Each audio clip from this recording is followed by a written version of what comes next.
Welcome back guys. तो अब हम देखते हैं क्वेश्चन सी। तो पहले हम क्वेश्चन समझ लेते हैं। तो क्वेश्चन ये है कि हमें एन दिया हुआ है कोई भी। हमें करना ये है कि 1 से लेके n-1 तक का कोई भी एक सबसीक्वेंस सेलेक्ट करना है।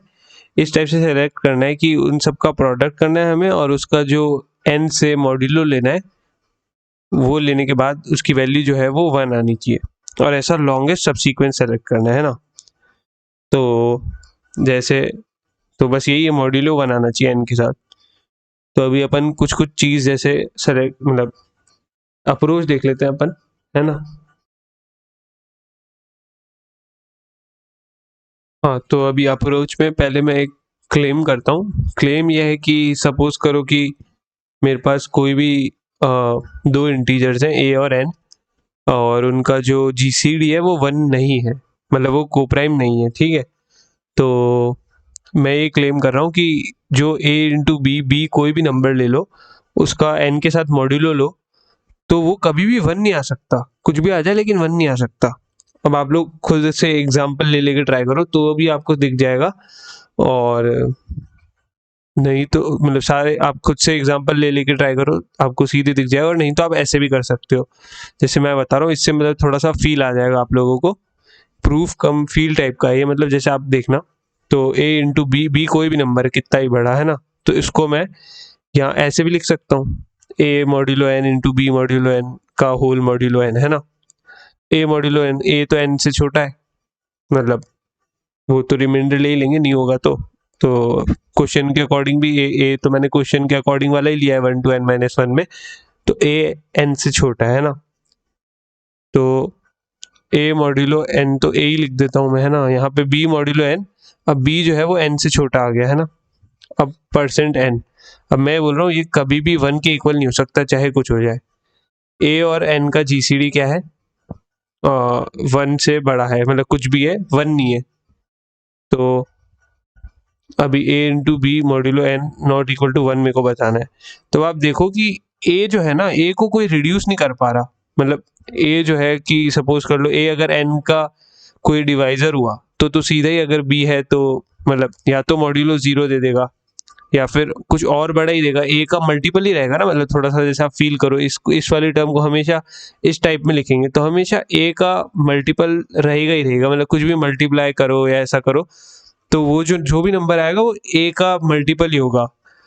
तो a का जो मल्टीपल है, a का मल्टीपल मतलब 0 भी इंक्लूड कर लो ऐसा, तो कभी भी उसके अंदर 1 तो नहीं आ सकता ना। मतलब ये तो सीधे यहाँ से दिख ही रहा है।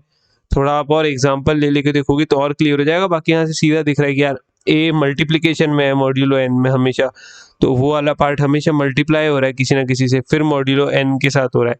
तो जो भी जीसीडी है मतलब उसका डिविजिबल या इस टाइप से रहेगा कुछ, है ना। मतलब जीसीडी तो रहेगा ही रहेगा कम से कम, तो जीसीडी 1 है ही नहीं तो मॉड्यूलो 1 आ ही नहीं सकता। मतलब इस टाइप का थोड़े से एग्जाम्पल हो गए तो आपको क्लियर हो जाएगा। तो इसका मतलब क्या हुआ, ये जो चीज मैंने इससे बताई, इससे हम ये कंक्लूड कर सकते हैं कि कोई भी जो एलिमेंट है वो n के साथ उसका जीसीडी 1 अगर नहीं आ रहा तो वो हमारी लॉन्गेस्ट सबसीक्वेंस में नहीं आ सकता। तो सारे कोप्राइम होंगे वही आएंगे, n के साथ कोप्राइम होने चाहिए, वही हमारी सबसीक्वेंस में आएंगे, है ना। तो अच्छा ठीक है, वही हमारी सबसीक्वेंस में आएंगे, ये बात अपन को समझ में आ गई। तो समझ में आ गई मतलब थोड़ा फील भी होगा, और आप एग्जांपल ले लेके करोगे तो और अच्छे से आपको क्लियर हो जाएगा कि हाँ यार ऐसा नहीं होगा। अगर जीसीडी 1 से बड़ा है तो जीसीडी का कुछ ना कुछ मल्टीपल हमेशा रहेगा वहाँ पे मौजूद, वो उसमें अपने क्या बोलते हैं मॉड्यूलो में, है ना। 0 भी हो सकता है। हाँ, तो अभी हम देख लेते हैं कि को किन किन नंबर्स को ले सकते हैं। तो अब हमारा जो प्रॉब्लम है वो रिड्यूस हो गया। जिनका कोप्राइम एन, जिनका जीसीडी n के साथ 1 है, सपोज कर लो n एलिमेंट n-1 एलिमेंट्स है, उनमें से इन ये सारे जो एलिमेंट्स हैं इन सब का जो जीसीडी है वो क्या n के साथ 1 है, तो इन सबको हम ले सकते हैं। ठीक है, तो अब मैं क्या बोल रहा हूँ कि इन सबको एक बार मल्टीप्लाई करके देख लो, बस ऐसे ही अपन देख रहे हैं ना, मतलब ऑब्जर्व कर रहे हैं कि क्या हो रहा है। तो ऑब्जर्व कर रहे हैं हम, इन सबको मल्टीप्लाई कर लो, मतलब n के साथ मॉड्यूलो लेते रहो लेते रहो लेते रहो। इन सब के साथ मॉड्यूलो लिया आपने कुछ, है ना। तो वो जो मॉड्यूलो आया वो अगर 1 है, मतलब उसका अगर मॉड्यूलो ले लेंगे अपन, तो वो जो मॉड्यूलो अगर 1 है तो हमारा सीधे ही काम हो गया कि यार ये लॉन्गेस्ट है, इससे ज़्यादा तो और किसी को ले भी नहीं सकते, ये लॉन्गेस्ट है, तो यही हमारा आंसर हो गया, है ना। और अगर मॉड्यूलो n जो है वो 1 नहीं आया, सपोज कर लो कि कुछ और आया, सपोज कर लो कि 4 या इस टाइप का कुछ आया, 4 मतलब जैसे 3, सपोज कर लो 3 आ गया, कुछ भी आ गया, तो जैसे यहाँ पे इक्वल टू x मान लेते हैं ना।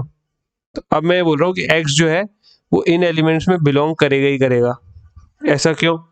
x इनमें इसलिए बिलोंग करेगा क्योंकि GCD जो है n का वो 1 आना चाहिए, और मतलब जैसे पिछली बार जैसे अभी सोचा था तो उसी फील्ड टाइप के हिसाब से n और x का जो GCD है वो भी 1 होना चाहिए, और अगर ऐसा है तो x उधर बिलोंग करेगा, और अगर x उधर बिलोंग करता है तो x को हटा दो, बाकी सब जो है उनको ऐसा कैसा पड़े रहने दो, तो क्या होगा, x को एक तरफ कर दिया, बाकी सबको एक तरफ कर दिया, इसका मॉड्यूलो n कर लेते हैं, है ना। तो इक्वल टू x है, तो x मॉड्यूलो n इंटू ये मॉड्यूलो n, मतलब ये वाली टर्म का होल मॉड्यूलो n, ये होगा x के बराबर। अभी ये तो x मॉड्यूलो n तो x ही हो गया, तो बची हुई टर्म सीधा हम कह सकते हैं कि यार बची हुई टर्म 1 हो जाएगी, तो कोई दिक्कत ही नहीं है, बिल्कुल सही है। और बची हुई टर्म को 1 होना ही पड़ेगा क्योंकि ये तो यहाँ x ही आना है और कोई ऑप्शन ही नहीं है, और यहाँ पे लॉन्गेस्ट टर्म भी चाहिए, तो यहाँ पे ये जो बची हुई टर्म होगी ये गारंटेड क्या होगी, 1 ही होगी। तो सीधा हमारा आ गया कि अगर n इक्वल टू 1 था तो हमने पूरी जो लॉन्गेस्ट थी वो ले ली, और अगर 1 नहीं था n, मतलब क्या मॉड्यूलो लेने पे n से सबका प्रोडक्ट करके, तो हम क्या करेंगे, एक एलिमेंट हटा देंगे। कौन सा एलिमेंट हटा देंगे मैंने वो भी बता दिया है, तो बस वो एलिमेंट हटा दिया, तो जो बचा हुआ है उसका जो मॉड्यूलो n से वो क्या आएगा, फॉर श्योर 1 आएगा, वो हमने यहाँ से देख लिया मॉड्यूलो की प्रॉपर्टीज लगा लगा के। तो अगर फॉर श्योर 1 है तो वही हमें फाइंड करना था, और वो लॉन्गेस्ट ही है क्योंकि एक ही एलिमेंट हटा है, लॉन्गेस्ट पॉसिबल में से एक एलिमेंट हटा है।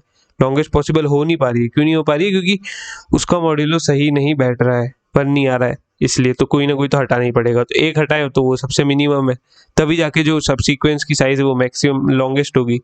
तो मिल गई हमें हमारी सीक्वेंस, सब सीक्वेंस, तो वही हम आउटपुट कर देंगे। तो अभी हम कोड देख लेते हैं, मतलब थोड़ा सा आप 1-2 बार और वीडियो को देखोगे तो समझ में आ जाएगा, मतलब हो सकता है आप लोगों को इतना फील ना आ रहा हो, थोड़े एग्जांपल ले सकते हो आप, जैसे जो मैंने चीज़ें बोली हैं क्या वो वाकई में हो रही है या नहीं हो रही, थोड़े एग्जांपल लोगे तो क्लियर हो जाएगा कि मतलब ऐसा क्यों हो रहा है और वो सब। तो हाँ कोड देख लेते हैं। कोड में यही है कि मैंने सॉल्व फंक्शन में सॉल्व किया है, तो बाकी मैंने ये देख लिया, एक वेक्टर में डाल दिया मैंने कि किन किन का जो GCD है वो क्या है, 1 है, उन्हीं के लिए मैं चेक करूंगा। अभी हमने देखा, फिर मैंने क्या किया, सबका प्री मॉड के अंदर सारे एलिमेंट्स का प्रोडक्ट करके वो देख लिया।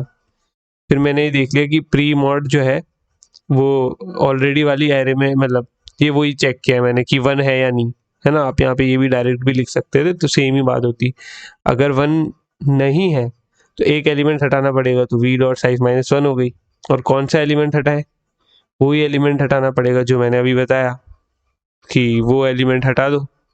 कौन सा एलिमेंट, जो कि आखिरी में आ रहा हो, मतलब पूरा सबका वो प्रोडक्ट लेने के बाद मॉड्यूलो जो n से x आ रहा है तो x को हटाना पड़ेगा, और x उसके अंदर होगा ही होगा, ये भी क्लेम मैंने बताया था। क्यों होगा, क्योंकि उसका भी GCD जो है n के साथ वो 1 ही आएगा। तो आप ले लेके एक बार एग्जांपल थोड़ा सा फील से मतलब थोड़ा सोच सकते हो, तो बस ये बात श्योर है। तो वो जब भी x के बराबर है, x मतलब वही प्री मॉड, तो x के बराबर है तो कंटिन्यू कर जाओ, वरना वेक्टर के अंदर जितने भी एलिमेंट्स है सारे ले लो, है ना। और अगर 1 है, क्या जो सब सारे एलिमेंट्स का प्रोडक्ट का मॉड्यूलो n के साथ वो 1 है तो सभी एलिमेंट्स ले लो। तो फिर सीधा हमने सारे एलिमेंट्स वेक्टर के अंदर जो भी थे, कौन कौन से थे जिनका GCD 1 था, वो सारे प्रिंट कर दिए। तो बस यही था क्वेश्चन। सो या that's it guys, thank you very much.